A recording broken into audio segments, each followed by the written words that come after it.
What's up? It's your boy KSK Sports here. And I got to bring up Jason Lloyd. I haven't brought him up in a minute, but he said some more ridiculous stuff today on the Ultimate Cleveland Sports Show. As you know, I don't really watch that show anymore. I'll be watching clips on YouTube, on Meta, on various social media platforms. So in a clip, I saw that he's still trying to perpetuate the myth that people are telling him. See, this is what Jason Lloyd does. He has people tell him things. He kind of manipulates what they're saying, and then he regurgitates it. Okay? He hasn't had an original thought in his head since he started formulating thoughts. Okay? When you have a reporter like that just spews all this slander towards Shedeur Sanders, it has to be called out.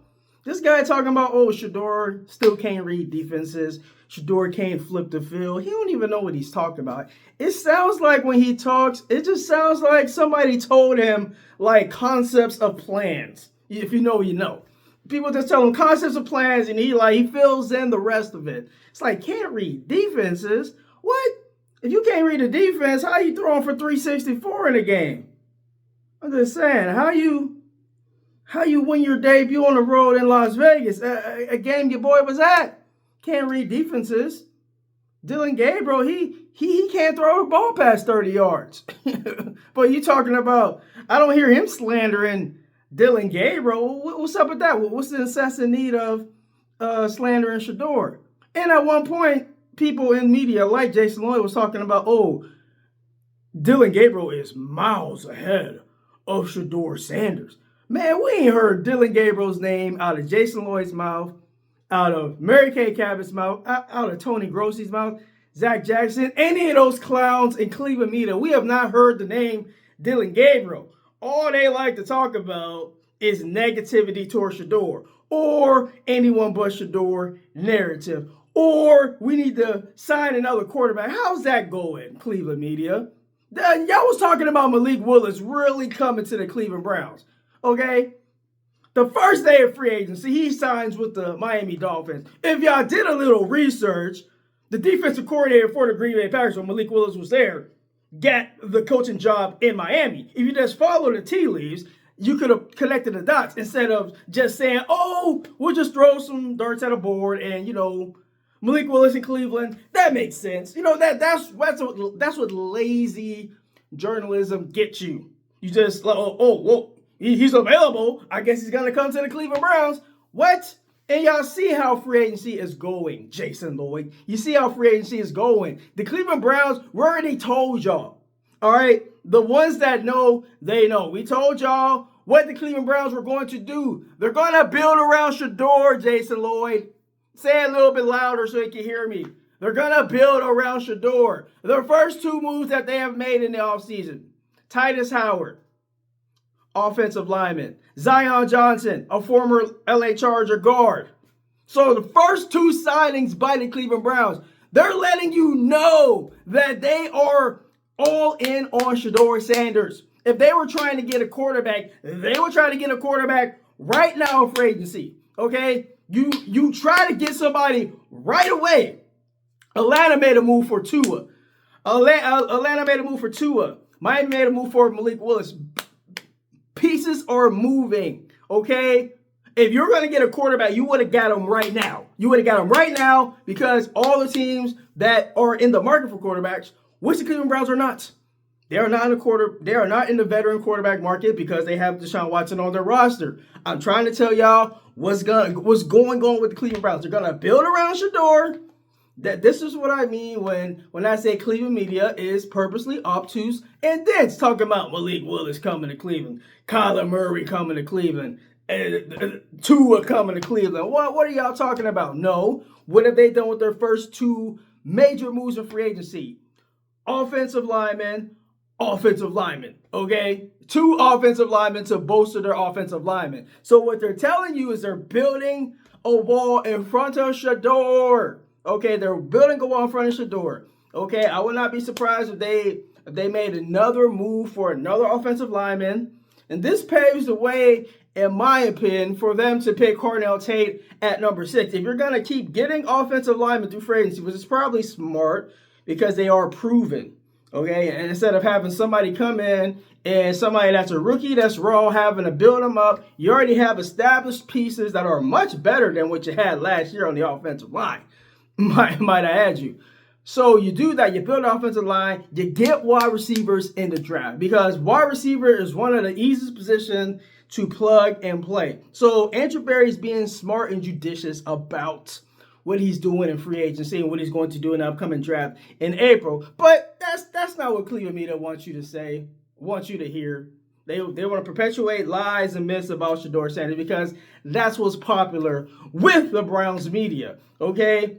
Ever since Shedeur has stepped foot in Cleveland, it's just negative story by Jason Lloyd and people like him. Mary Kay Kevin, just negative story after negative story after negative story. This dude had a whole hit piece about Shedeur. This dude cannot keep Shedeur out of his mouth in a negative sense. It's just hilarious. All right, Jason Lloyd. Hey, how about talking about the two free agent offensive linemen that Cleveland got? Instead of regurgitating the same, you said this like 3-4 months ago. Are you going to keep regurgitating the same thing? Oh, if you can't go with anyone but Shedeur narrative, I'll just go to, oh yeah, I was told he can't read defenses. He doesn't know how to flip the field. We've already heard these things. Or if that doesn't work, he's going to go to advanced. The advanced metrics say that. It's like, bro, do you have an original thought in your thick, like, puffy face? I mean, bro, you just regurgitate the same talking points. We see these talking points, bro. We see them. Okay? Do you have any original thoughts at all? Okay, do you watch film on Shedeur? Have you watched any All 22 on Shedeur? Probably not. So everything that he's basing his opinion on is based on other people not watching film and other people's negative biases and complicit biases towards Shedeur Sanders. So yeah, everything he's going to say is going to be negative because whoever he's talking to, and I'm not shading him on if he knows sources or not. He probably does have sources. They're probably not very good sources, but he got sources. He's the editor-in-chief there at the Athletic in Cleveland. Had to get that out. At the Athletic in Cleveland. So I'm not denying that he has journalistic integrity and getting sources. But bro, are all the people you talk to within the Browns organization, are they all saying bad things about Shedeur? And I don't even think he has a mole in the Browns organization. I think he did have Kevin Stefanski as a mole, but Kevin Stefanski's gone. So who are you talking to? Are you just talking to scouts? Or are you talking to people that, might go to the practices like Zach Jackson or Darren Reuter? Who are like, who are these sources that you're referring to? I mean, I could just be like, hey, my sources say that, yeah, Shedeur can't read defenses, but what do my eyes tell me? Okay? That's my issue. And I think people's issue and problem with Jason Lloyd that he's purposely obtuse and dense when it comes to Shedeur. Do you watch film on Shedeur? Okay? Do you watch film? Go and watch film and then form your own opinion about him. I watched Shedeur on film on the All-22, and yeah, there are some things Shedeur needs to work on. But to say he can't read defenses, go back and watch the Titans game. Just a 60-yard touchdown throw he threw to Jerry Jeudy. That was a tight window throw. And I hear him talk about all the time, oh, he doesn't make tight window throws. He made a lot of tight window throws in that Tennessee Titans game. So it's very possible. And Shedeur has shown what he's capable of. Shedeur's ceiling is super high. Okay? And people just don't want to admit that. They want to talk about, oh, he doesn't read defenses. Bro, the position he was put in, being the fourth guy up on the Cleveland roster with the worst offensive line and the worst receiving core. I have yet to hear Jason Lloyd even say those things as a caveat. It's just Shedeur's bad. Shedeur's terrible. This is what the EPA says. This is what people told me without adding any nuance or anything. It's like, bro, you need to add a little bit of context to when you say, oh, Shedeur is this, Shedeur is that. Shedeur did not have a lot to work with.